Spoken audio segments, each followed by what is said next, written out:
That was not this card. Oh, Like, good morning. Hi, Roger.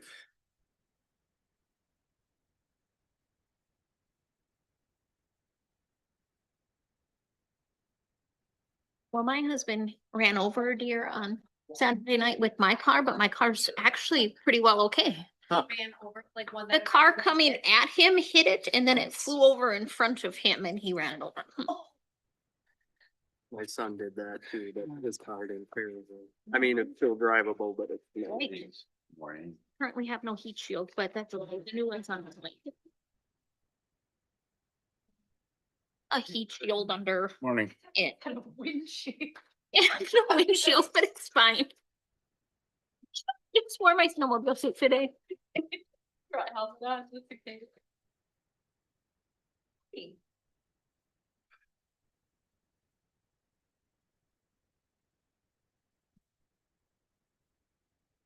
All right, we got 10 a.m. We'll call the meeting to order and we will rise for the pledge. I pledge allegiance to the flag of the United States of America and to the republic for which it stands, one nation, under God, indivisible, with liberty and justice for all.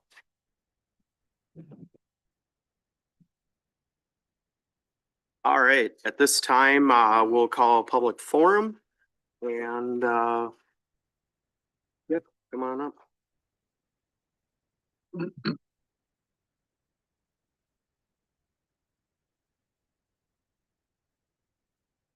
Good morning, Denise Weiss, Railton Township.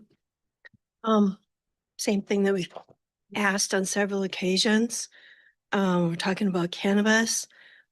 Our community, myself especially, because this affects me and my home. To have some light mitigation per our permit application and the ordinance, there is some light mitigation for certain people, but not for others. And this just isn't fair. This isn't right. This isn't right for what we're dealing with in our community. Per the Minnesota statute 16B.328, light pollution as their definition means the shining of light produced by a luminaire above the height of the luminaire and into the sky. There is lights that are being seen 6 miles away. We can see them at the Walmart parking lot. This is not fair to us for residents that we can read a book at 1 a.m. without a yard light. There's also some other statutes here as far as light pollution. Now, we filed a complaint. We did it the proper way. We showed up for the planning and zoning meeting a week ago not last week, but the week before on Tuesday, and it was canceled. You look at our planning and zoning board meetings, and out of 11 months, 6 times it's been canceled. I mean, that's like over 50% of the time you guys aren't holding the meetings, and it's not because we know that there's issues. Why have a planning and zoning if you're just gonna cancel it? I don't understand how you can make it for some people and not for others. I don't know what it's gonna take, a lawsuit, going to the news media. What will it take so that you guys can that you guys notice residents who have been living in the community for years, long before this ever was introduced, to protect us? It falls on you guys sending it to the planning and zoning, somebody making the motion to be able to do that. Because I don't believe they can just go rogue and do it on their own. So this lies with you commissioners. I'm gonna leave the statutes with Deb between the rules and the Minnesota statutes. And I don't know if this goes to Reese or how you file complaints or what you do, but you guys need to look at this.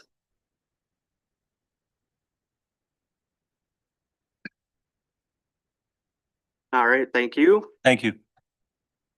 Anybody else for public forum? Anybody online?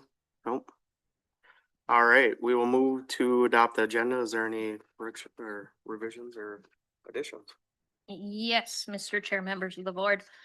We have, in addition to the minutes of boards, committees, and correspondence, just a draft of the HRE EDA minutes from November 26th. A updated information for consent agenda item number 5, the recorder new hire. The name of the candidate is Tara Morehouse, and just adding that information in there. Regular agenda item 1, Technology Committee report, additional information, the draft technology minutes from November 25th, 2025. And then regular agenda item 3, the subsurface sewage treatment system ordinance update, just some visual documents to go along with it.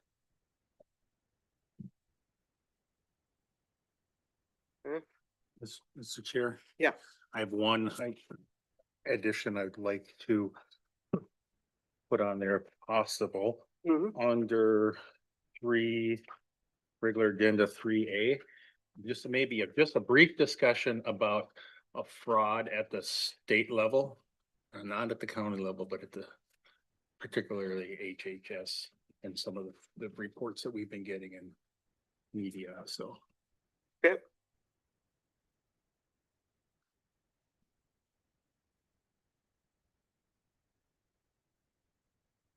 Mr. Chair, I'll move as amended. Okay. Got a motion by Ludwig, I'll second. second by Waldam. Is there any other discussion on the agenda? Hearing none, all in favor say aye. Aye. Opposed, same thing. Approve the minutes of the November 18th, 2025 regular county board meeting and summary for publication. I'll move that. Okay, motion by Holland, I'll second. second by Waldham. Is there any discussion on that? Hearing none, all in favor say aye. Aye. Opposed, same thing. Acknowledge minutes of boards, committees, and correspondence. Pine County Surveyor's Monthly Report, November 2025. Ludwig will move. Okay, got a motion by Ludwig, I'll second. second by Holland. Any discussion? Hearing none, all in favor say aye. Aye. Opposed, same thing. Consent agenda.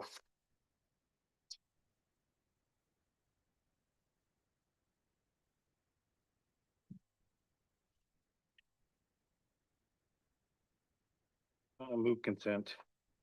Okay, we got a motion by Nelson on the consent, I'll second. second by Holland. Looks like I'm gonna earn my money today signing tobacco applications. Any other discussion? Hearing none, all in favor say aye. Aye. Opposed, same thing. All right, regular agenda, technology committee. You want me to start? Yeah, you can start. Okay, I'll take the mundane one first. We talked about some our disaster recovery servers are end of life. I think are they past end of life? Anyway, they're hanging on and we do need them. They are in the budget. So we at the tech committee approved that. And then we talked about some kind of exciting stuff. It's there's a AI program. It's actually got a name called Eva. So if you call, and I don't know, I think most of us have probably talked to an AI phone system, and if you talk to one early in their development, you probably were frustrated. If you talk to one now, you could probably hang up and scratch your head and say, was I really talking to somebody or what was that? So this appears to be the latter. But as we move forward, we are down to one front desk person right now in the county. And it's hard for me to imagine that one person can, if you get there, for instance, right after Veterans Day, if you get there in the morning and you have to return 25 calls, that takes an hour and a half of your daytime just to get to where you would be if you were starting. If we had an AI system that could have directed probably a third of those calls and got people their answer right off the bat. even though it was a holiday for us, it's not for people that are looking for answers. And then the rest of the people could have a conversation and know where they needed to call when people weren't on a holiday.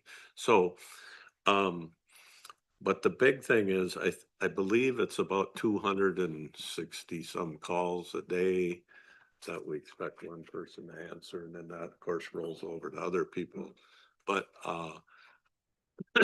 what we're hoping that this AI program will be able to help alleviate some of that.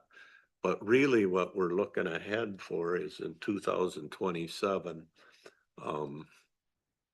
If we look around at what other counties are looking at for hiring more help, I don't see a way.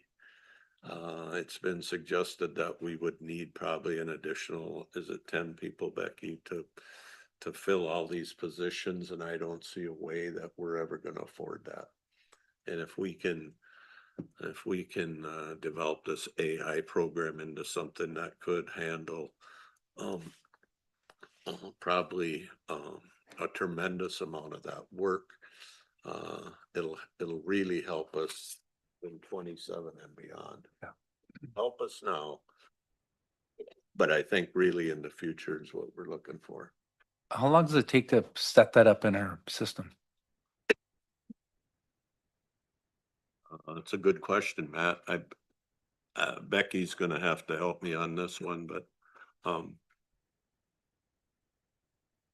Good morning, Mr. Chair, members of the board, Becky Foss, Pine County Health and Human Services Director. I do want to point out that Andrea and Greg from TIPCO are also online with us, and they are the ones who are in charge of EVA, for lack of a better word. But it takes about 3 to 4 months from our conversations with them to set up EVA to where we want it to be, where it can handle calls, more than one caller at once, can understand and respond in various languages to callers, and also helps with the eligibility workers with interview, the rights and responsibility portions of their interviews with clients, which would be a tremendous help as we're now implementing the first changes to SNAP that went into effect November 1st. Do we have to troubleshoot it ourselves if there's issues, or is there support, or how does that work? There is support, and we are not the first county to adopt this in Minnesota. And so there's people who have blazed the trail, and we just get to kind of follow their lead, which is nice. just to follow that up, Matt, Stearns County, St. Louis County, Olmsted County, there might be others, but those are the 3 I remember, and they're fairly substantial counties, and we know a lot of people from those counties, and they've had good luck with it so far. Okay. Before you go, Becky, I can't remember what it was, but it was something patients' rights or clients' rights. Clients' rights and responsibilities. Yeah. Yes. Do you want to just elaborate on that this is official to do that, right? Yes, it is official to do that. And then EVA captures a verbal attestation, and it can save 20 minutes of an eligibility worker's time as they're going through the process of determining eligibility for a client. And EVA, what's so neat about this, if a client doesn't think that they need to follow through with that portion of the interview and hangs up, EVA will call them back 2 times, I believe, and then capture that verbal attestation for our auditing purposes. Okay, yeah. And like she said, that's like a 20-minute process. I think minimum 15 of just reading this rights thing. So, and that's legal to have it do that, so that was a big thing, so. It does, it's not free. Cheaper than It does cost money. Cheaper than a person. But it's cheaper than a person, and that, we don't have to buy health insurance, and we're not doing it to supplant a whole bunch of people. No. We're doing it as a preventive measure to help out the staff we have now. And as changes are coming and people are anticipating what we're gonna have people do, we think there's a lot of hope for this. Yeah, and as you can see, like Steve said, it's not, it's not free. It's about a half of a employee though. and we anticipate, I mean, Becky's already slashed quite a few, and then maybe that's a bad word, but, you know, thinned down a lot of her support staff as well. So it, this should, it's more like a support staff that can just deal with a lot of the, you know, just answering the phone essentially. So, hopefully, you know, that's the plan, and the first year, you know, is 39,000, and then the year after that is 34. So there's a little bit of first year implementation, so, Are you looking to approve this today? yeah, I think you won't make a Yeah. motion, I'll make the motion. and I'll second it. Is there any other discussion on that? I think all we're doing is that, right? We don't have to. No, that Yeah. should be the only thing. The other stuff's on the budget. Yep. Hey, could you describe the motion again, please? Motion to approve the EVA AI powered. Software, program, that's specifically geared to, help the front desk at HHS. Is it free? No. Oh, what was You the weren't cost? listening? It's like 39,000 for the first 39,000. year, Okay, and it drops down after that. all right.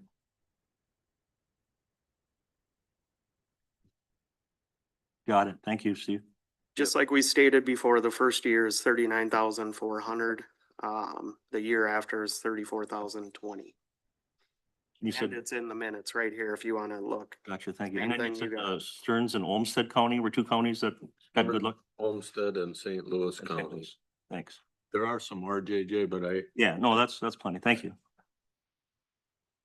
Any other discussion? Hearing none, all in favor say aye. I, All right. Opposed, same thing. Okay. We'll move on to the introduction of the environmental services manager. Yes. Yeah. So I'm excited to introduce you guys to Aaron Gustafson, our new environmental services manager. I had a brief synopsis of his background in the agenda request, but I'll let him kind of take it away. Sure. Yeah. Thank you. Thank you, Commissioner Moore, for having me. And Kelly, my administrator, for having me as well. Nice to meet you all. My name is Aaron Gustafson. I'm the new environmental services manager for Pine County. It's my third weekend, so I'm just getting my feet wet. But yeah, a little bit about me. I'm from Carlton County. I actually live up in Wrench, Minnesota, just off of 23 there. Previously, I worked for St. Louis County and a couple of DOTs, MnDOT and WisDOT. And I'm also the chairperson of our adjustment board for Carlton County as well. So happy to be here. Thanks for having me. Excited to get started and working with you all. So Welcome aboard. yeah, thank you. yeah. Okay, now's the test. What questions do you have? Awesome. Well, Alright. thank you. Yeah, nice to meet you. I Thank you. appreciate it. All right. Number 3, subsurface sewer treatment system ordinance update. Yes, so Mr. Chair, members of the board, Kelly Schroeder, County Administrator. I'm gonna kind of take this one and I first want to describe visually what we're talking about.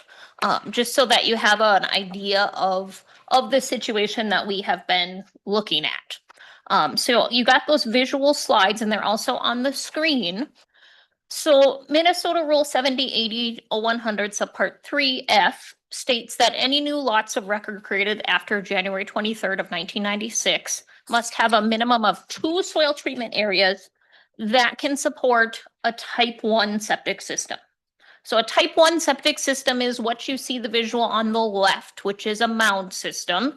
And a type 1 system could also be a drain field in the ground, but we're specifically talking a mound system with this one. So a type 1 mound, you have at least 12 inches of good soil before you hit a limiting condition. Okay, so that's a type 1 system. And the rule says that any new lots have to have spots for 2 of those.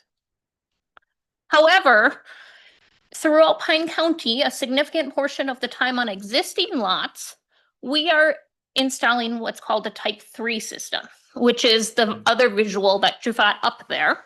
A type 3 system is also a mound. However, the limiting condition is at the ground surface. So you, in the type 1 system, you are adding at least 24 inches of clean sand for that system to work. Where in the type 3 system, you're adding 36 inches of clean sand for that system to work. That is the difference between those two systems. But Minnesota rule says that new lots can only have have to support that type 1 system. In Pine County, this becomes a problem though. So just a history on existing lots over the last 3 years. You can see the systems that we installed, the blue ones are type 1 systems, the green ones are type 3 systems. So it's a significant portion of the time on the existing lots of record, we're putting a type 3 system on it. If I remember correct, Kelly, there's some old type 3s out there already for us. So Older than type 3 that. systems were originally considered experimental. Folks didn't know if they really would work, but now we've been doing them for quite a long time and they seem to be working just fine. So when we get presented with this requirement for lot splits though, septic designers have to go out and they need to find 2 spots on the new lot that can support a type 1 septic system. So this is just an example of what happens currently. The people want to build a house at that little yellow star because that's got a nice overlook to this pond and things. However, the septic designer goes out and starts putting soil borings down and they continue finding not 12 inches of soil before the limiting condition. So in order for this 5-acre lot split to happen, that designer continues putting soil borings down to try to find it because otherwise currently the lot split just can't happen. So a lot of times that designer will continue through the lot and they'll, for example, finally find it in that lower left corner. And so life's good. They can submit that documentation and we approve them to split the lot out. But yet in the end, the people are still building at that star and the people are not going to have a 500, almost 600-foot lift line out to their mound. So they put in a type 3 system anyways. So it's very silly to go through all of that work to try to find a site for a type 1 system that we're not going to use anyway. So, Right. and they're not required to use.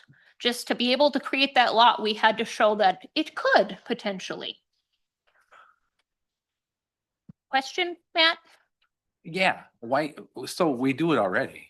So what are we gonna do? Just change our ordinance to say they're accepted and we don't have to do a variance? That's right. Or how do you do that? Yes, so the zoning board put together in August a suggestion of some language so that we don't have this silly little exercise that's been happening.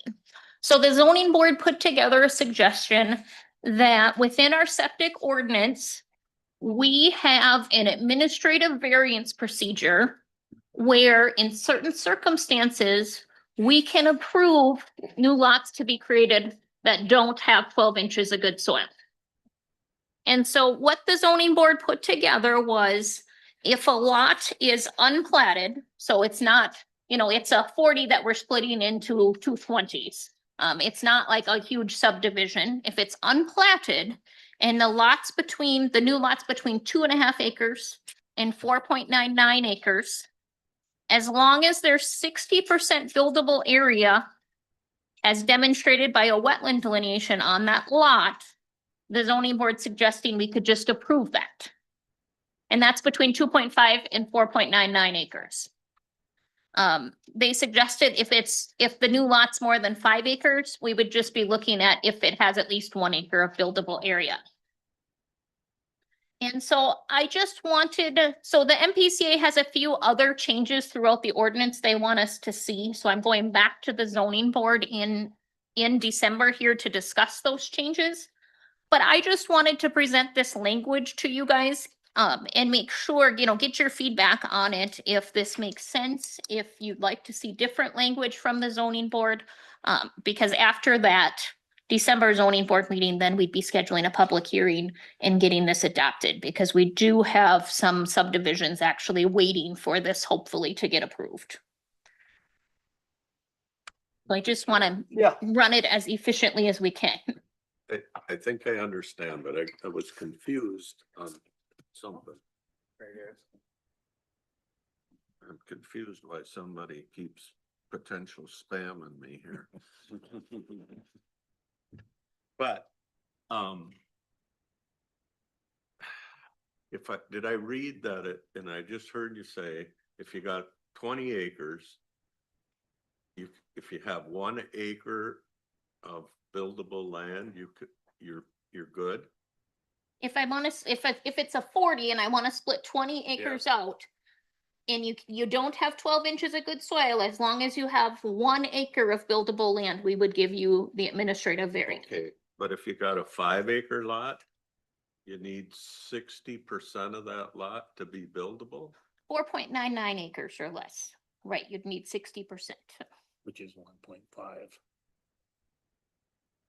So why wouldn't they be the same? That's a great question. And that, that's one of the pieces that I would like some feedback on, of would you like them to be the same? The zoning board felt like once you get to a smaller lot, the stakes are a little bit higher. And so that's why they wanted to require that wetland delineation, because we know that there are things that don't show up at the wetlands inventory that turn out they are wetlands. So they wanted that wetland delineation, and they wanted a little bit more space, because once you're at those smaller lots, you've got, it just gets a little more constrictive. So it will help me. So let's say you had say you had 2 systems.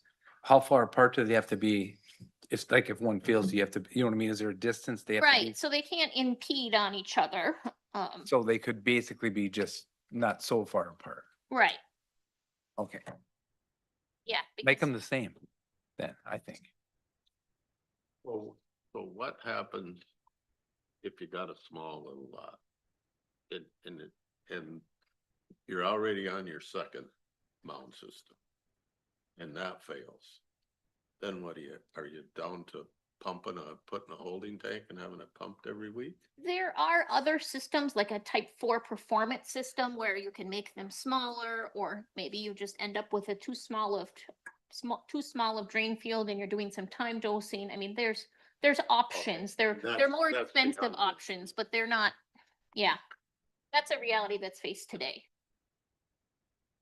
So, Roger, you're a designer. I don't wanna pick on you, but does it make sense that if I got 20 acres, I only need a acre, but if I only own 5 acres, I need 1.5 acres? Not really. I mean, I think consistency would be Yeah. in the ease of, people that are either interpreting it or going to be applying. It's like, these wonky rules for different things. Okay, so I would suggest that we're just make it a blanket 1.5 acres, Yeah. You think now, If septic system's a septic. maybe go back to a question that you had, Matt, about the size of a system and an alternative system. So the footprint, the actual footprint of a system.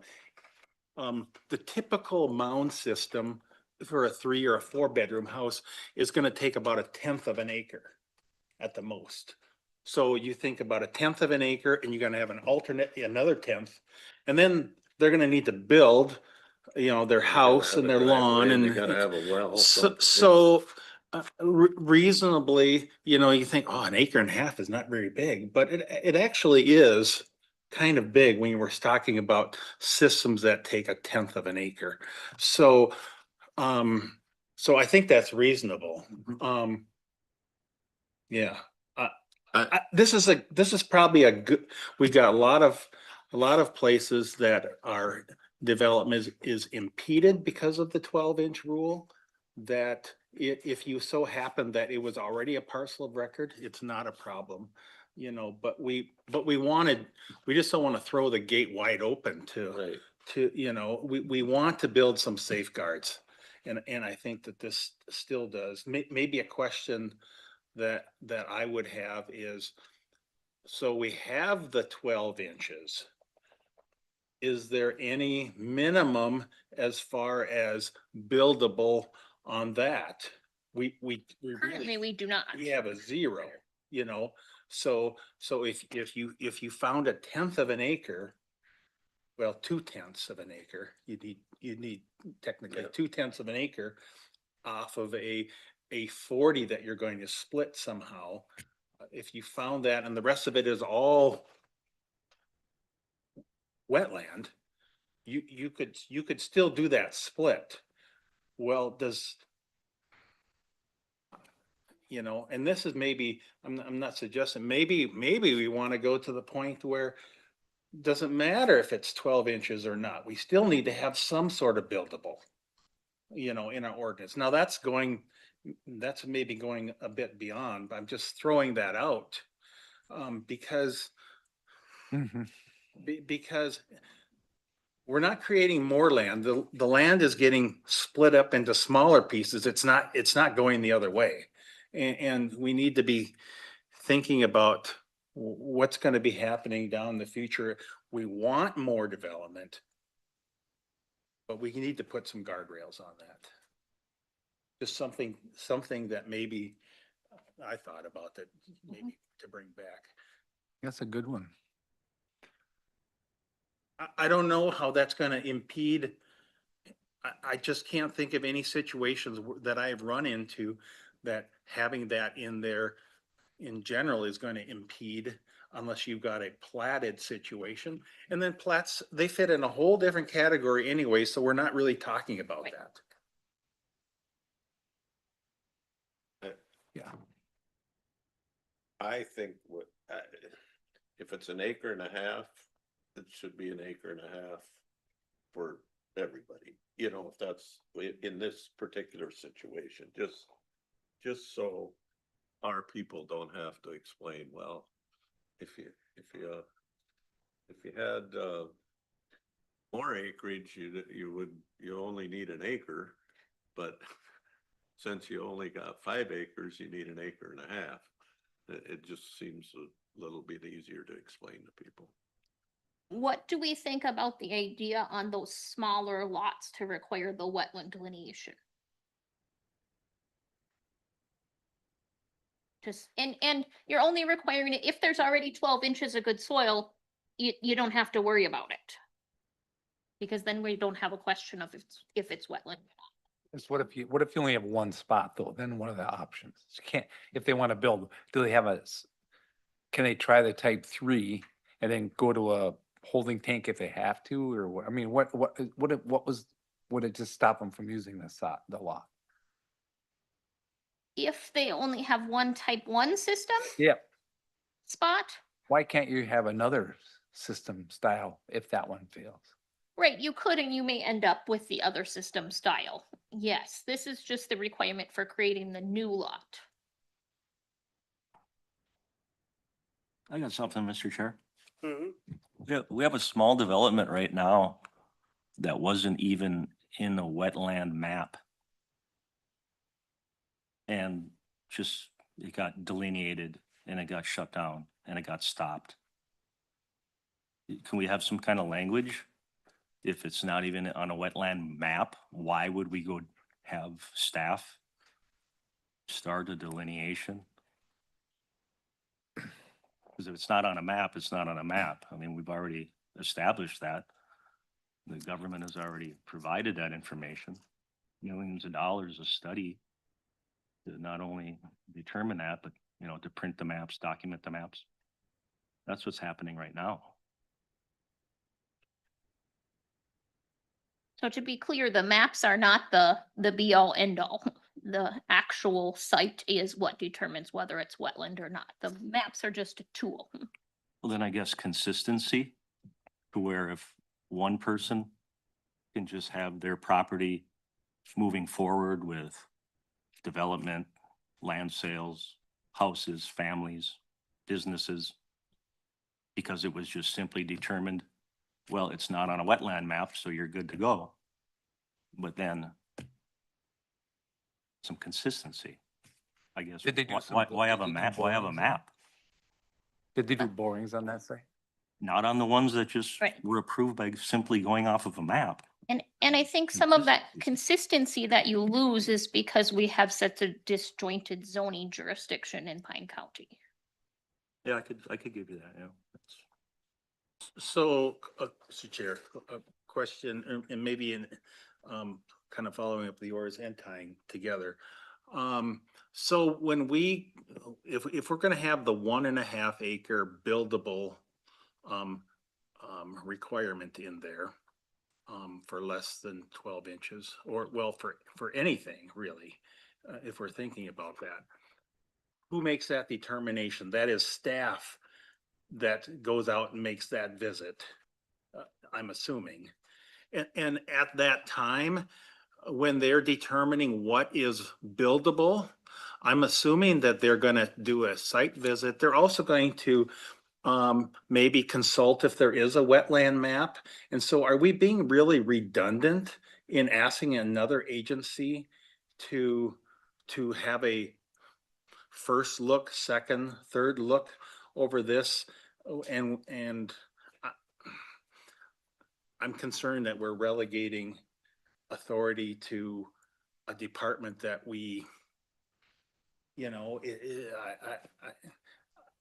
I don't, that may not, they're not looking at it from a septic standpoint. This is a septic ordinance. And that's what we're dealing with. So, right.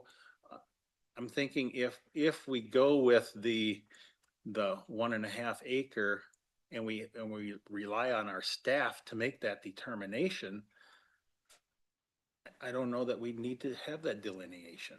So currently with minor subdivisions, staff rely only on those wetland or those soil boring logs that come in. We are not doing site visits for all of these subdivisions. And so that could be a process that we put in place. It just will be an additional step of that subdivision process. Because we are relying on those licensed septic designers to provide us the correct information. Well, So- and those trained people they're not gonna be doing borings in wetlands. Cause that's illegal. I mean, they can, but you know, though, it's gonna show that type of vegetation and all those, so technically their license is in jeopardy if they're gonna be submitting borings that are saying this is okay and it's in a wetland. Yeah. So for this particular change, what the real thing that we need to take from the county board back to the zoning board is that we think we should be consistent, and I kind of hear 1.5 acres would be the probably most comfortable position we're in. I'm very agreeable to that. Consistent across the board with, And then I think the rest of, you open a whole can of worms, but the one thing that we have countywide is our subsurface, our sewer ordinance. And so anybody that sells a house or the property transfers, it has to go through that process. So many other things can happen and we don't have control over every township zoning. But we do, unless they've done whatever to take it over, but we are the sewer ordinance people. So I think in that respect that this is Mr. Chair. what we got.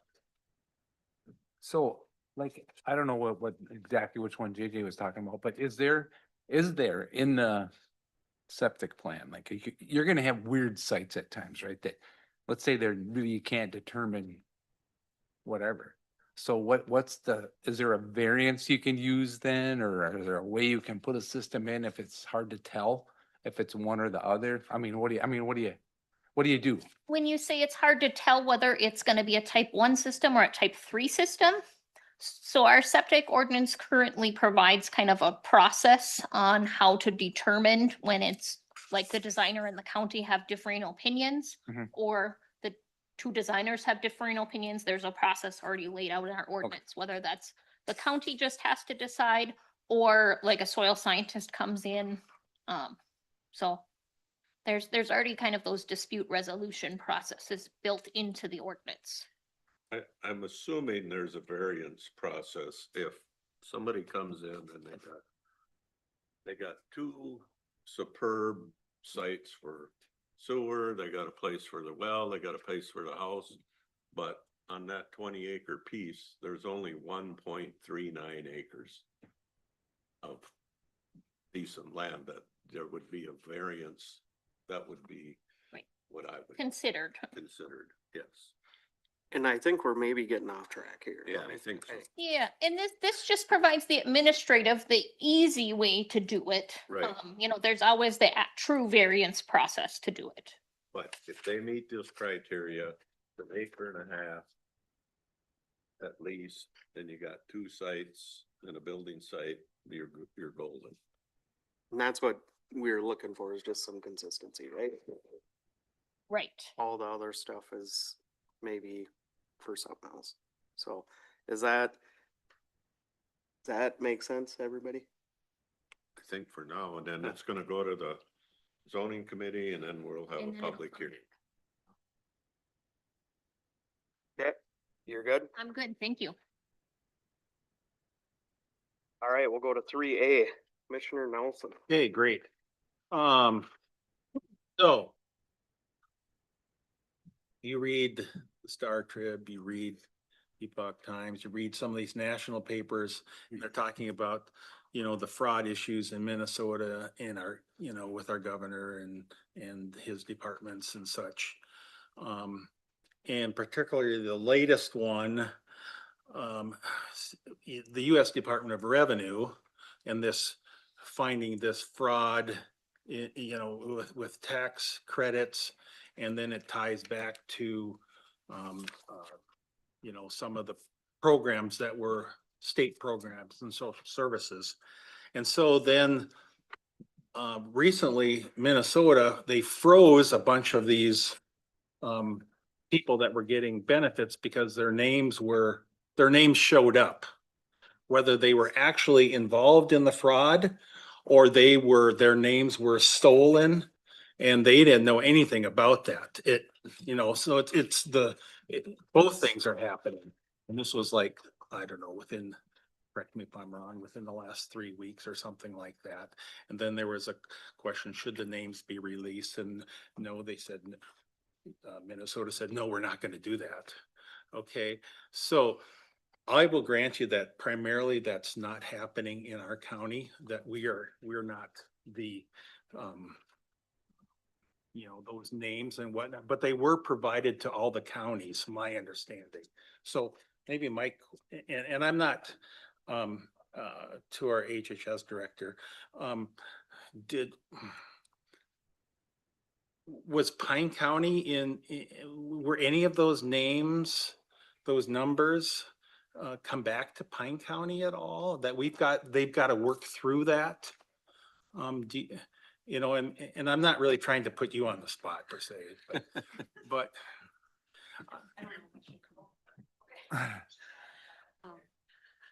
Good morning. Becky Foss, Pine County Health and Human Services Director. So without having more detail, I'm not sure exactly what you're referencing. And so I would say it was, we have not had a conversation about this. So this is definitely, I'm doing my best to navigate this on the spot. I will say that a couple months ago, Pine County HHS received a list of names of individuals supposedly receiving services related to the housing. yeah, right. And that so we were aware of that. That doesn't mean that they were fraudulent, but maybe we're receiving fraudulent services from a provider. And maybe they weren't, right? Some of the names of the providers on the list are well known to us and well known in our community, if that's helpful. I think with some of the bigger fraud schemes you see out there, what's important to note is that they are individuals mimicking medical providers, right? And they are not necessarily coming into our local health and human services agencies wanting to be on SNAP or Medicaid. They are taking, I would say, advantage of some of our most vulnerable populations, unfortunately, which is very, very sad and quite despicable, to put it bluntly. And acting like providers, they then bill medical assistance or some, well, in those cases, it was medical assistance and got paid for a service that they did not deliver. And that was caught on to. And then there are a list of services right now that DHS, that service, the housing support services or housing stabilization services, that's no longer a benefit that can be accessed. They've terminated that program due to the fraudulent activity. And honestly, if I, as the director, think a program is going to cost $2 million and all of a sudden it's costing $100 million, you need to go back and look at what went wrong there sooner than what happened. So that is a problem. Just want to be very clear about that. The other set of services that are being provided, I believe there's 14 on the list. We do have some local providers who authorize those services. Again, providers we know. I've seen firsthand providers struggle when they are following all the rules dictated by Medicaid. It's sometimes hard to make a living. And we even had a mental health center closed down back in 2013 because the money is difficult. It's difficult to stay afloat. And I'm not sure if any of that is helpful. No, I mean, we've got the fraud issue. I mean, our state has been defrauded millions, billions of dollars. And yet, and so, I mean, that's a victim, but we also have these victims who are unscrupulously, their name they've been used as pawns, Yes. you know, and so I didn't know how much of that is actually trickling down to Pine County specifically, Mhm. you know, if we have a number of people that you know, are victims, so we would say in Pine County. And you know, I know we have a fraud division, you know, that's been in place for years, you know, and you know, this seems to be a different type of fraud that's happening, you know, than what we've traditionally looked for as far as Agreed.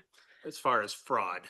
And Agreed. so, you know, we can't be doing the state's job for them, but maybe we have to, you know. Then I want to get paid for it.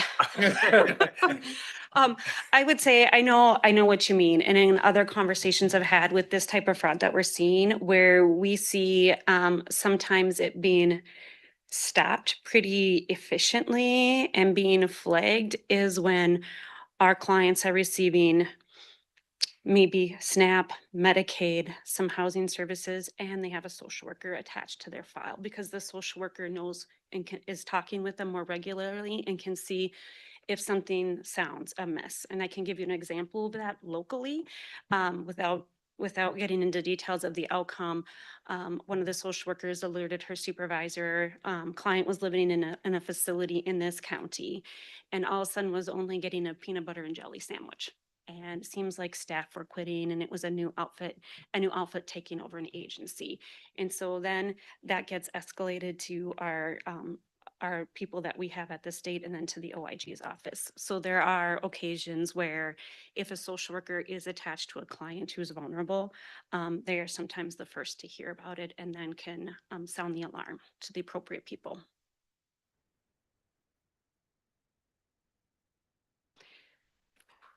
Thanks. Mr. Chair? Mhm. Yeah, we had some correspondence back and forth, you and I, a couple of Mhm. years ago. I was Yeah. asking about whether you call them undocumented or illegal, Mhm. to try to get a number of how many that were actually in Pine County. Yeah. And you had told me there was more than a dozen, less than? 8. It turned out to be 8. Yes, that was the final number from DHS. And that's something that I do want to point out. Commissioner Waltham and I have exchanged several emails about that topic. And this is not a number that we can get from our systems. This is a number that we have to reach out to DHS and ask them. And at the time, I believe this was maybe in July-ish, June-ish that you asked that question, and maybe May, and the number was 8. Okay. Thank you. All right, anything else? Thank you very much. Thanks. All right, we'll move on to commissioner updates. Highway 23 Coalition. Yes, I was able to attend that and maybe as they were looking at funding for this next year and also support. One good thing out of that is they did lower well, let me back up.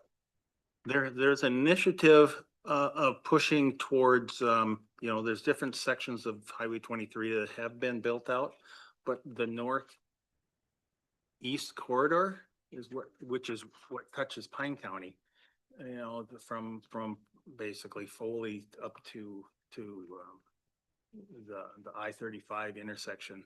That is where they're really focusing on. And also part of building support is, the towns, the small towns and small cities and townships along the way.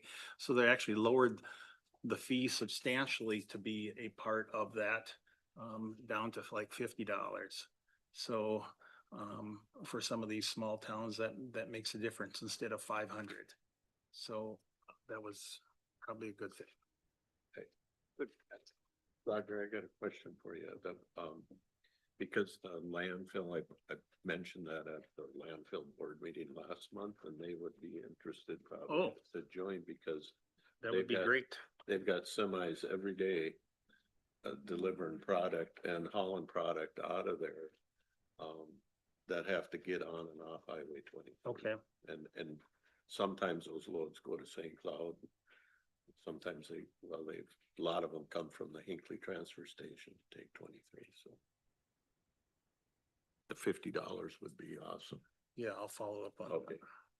that. All right. Labor negotiations with Teamsters, it's our first round with them. It was pretty quick, right?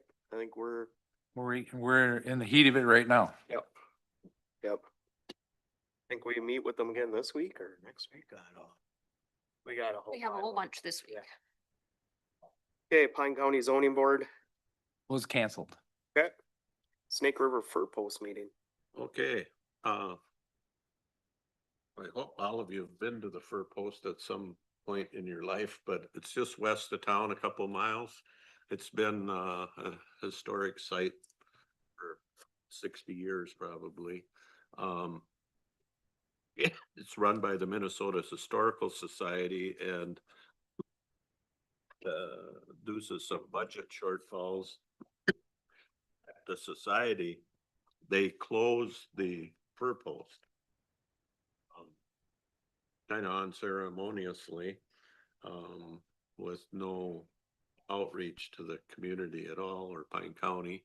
So there's some concerned people because of its economic impact to the area and stuff. And so there was some people gathered. I was part of it. Kelly was part of it. Anyway, mostly to formulate some questions to get the Historical Society to sit down with this group of people. Representative Nelson and Senator Rarick were there, and they're very interested to know, how come this is happening. But anyway, we have a follow-up meeting with the Historical Society coming up. You remember the date? Either next week or the week after. Yeah, I think they're still working on the date. We'll keep you posted when we know more. Okay. And is it closed indefinitely? It's or closed. just for the winter? It's closed indefinitely right now. It's just closed. That's the same thing. Because they typically will close down in the fall. Mhm. Then maybe just have the visitor center open for special meetings or something, but it is closed. There are no staff there. Okay. Did they still got the signs on the interstate for turn the radio station? Didn't they have signs on the interstate, turn radio to 1610 or something for? And I do Is that not, still active? I do not know that. Oh, I looked for the signs, I couldn't see them, JJ. I but got you. Yeah. Just always, when you have that kind of support and advertising out on the interstates, it gives you a little bit better chance of survival in business when It you wasn't got the because nobody state went working there, for it was because they lost some funding that they traditionally have had and They had to close this and they closed the Lindbergh House in Little Falls. Are the two that I know that they closed. It was a semi-political decisions on who Yeah. got closed and who didn't. Pretty much, yeah. That's what I read between the lines. Said Lindbergh House also then in Little Falls, good. Yeah. Thank you. That's the two that I've heard. Sure, thank you. All right, and Snake River Watershed Plan Partnership got canceled. NLX, LX, I was out of town. okay. HRA EDA, I went, so I'm just gonna, this time I'm gonna kind of give you the numbers on the year first. So the Sandstone and Finlayson Manors, I'll put them together, just kind of how they're operating. You know, their net worth is like $147,000 plus. And through October 2025, the income into that property was 300, I'll call it 302,000, with expenses running about 179,000. So they have a net income of about 123,000. So they're doing pretty good. The North Court operations, you know, there's a loan involved and stuff, and that one's running a little tighter. But the board is very engaged in how to manage things, and Kelly presented at the meeting how to handle their investments and how to shift some funding around to handle some of this stuff. So the buildings are occupied. Sandstone's gonna have 2 down for a month, but there's already 2 applications coming in because they're just doing some cleanup or something on that. And then the hot topic was that, right, maybe you didn't hear, but there's the woodpecker damage at the North Court so they're gonna get plan to fix it up, and then some parking lot work and stuff in the future, so. But they're doing a good job. okay. Is there any other meetings? I Anybody? have another, Yep, Maggie, we met yesterday. okay, We had one meeting this year. The goals, they moved quite a ways. I'm not gonna go through all, but you know, it's a stream, lakes, forestry and all that, but the forestry is doing good. Acreage for the farming, they have a lot of enrolled stuff happening there. They're not much on lakes because there's not a lot of lakes right there in that chunk, but there's some, but the stream work is the biggest thing, you know, that whole Nemadji and that big steep stuff that goes to 23 and all that stuff. So that's a constant problem for them. And then the new initiative they did is they flew some drones down like the Nemadji and the Black Hoof or Blackfoot or whatever it is. And the trees that fell and the turbulence they're causing, they're causing gouging and stuff. So they're working with, within their program, how to figure out how they can, which ones need the priority work for the erosion that head to Highway 23 and that kind of stuff. So, but they're doing good. So, anybody else got any other meetings they went to? Anything other? Otherwise, take a peek at your upcoming meetings. AMC is next week. And, yeah, a lot of stuff going on there. Otherwise, Taxation. truth and taxation coming up. Yep. Yeah, I got a lot of them. Otherwise, we'll, declare the meeting adjourned. Thank you.